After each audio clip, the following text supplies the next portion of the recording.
સુધારો લાવવાથી જ ભક્તિ થાય। આ દારૂની, મોસ મટનની, ચોરીની, જુગારની આ બધી બધીઓ સમાજમાંથી દૂર કરવાની છે અને સમાજને આગળ લાવવાનો છે।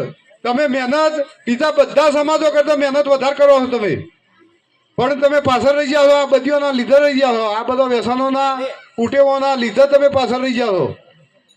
એટલે તમારા આ સમાજનું સુધારવા માટે આ વ્યસનો, કુટેવો બધું દૂર કરવાનું છે અને પછી ભક્તિમાં તમારે આવવાનું છે।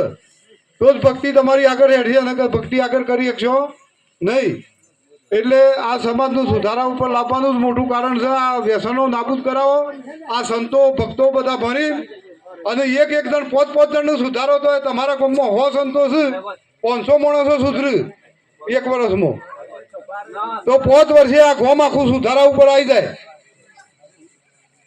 આવી રીતે દરેક ગામમાં સંતો વધારવાના છે, સંતો ઊભા કરવાના છે અને સંતો ભક્તો ઊભા કરી અને સમાજનું સુધારા ઉપર લાવવાનું છે અને પછી ભક્તિમાં આવવાનું છે।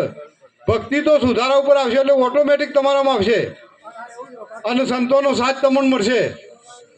પણ સંતોના સાથે રહીને સુધારા ઉપર આવશો તો ભક્તિ આગળ હેઠશે અને તમારો સંસાર આગળ વધશે તમારો અને સુખી થવો બધા। આ બધા સમાજોના બધા લોકો સુખી છે તો તમે કેમ નહીં? એ તમે પોતે હોતી કાઢો। હું 120 કિલોમીટરથી આવેલો છું, પટેલનો દીકરો છું।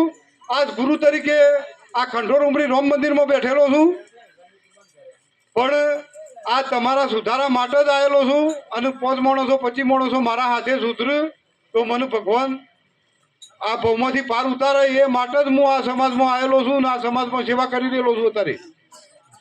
બસ આટલું કહીને હું તમને વિરમું।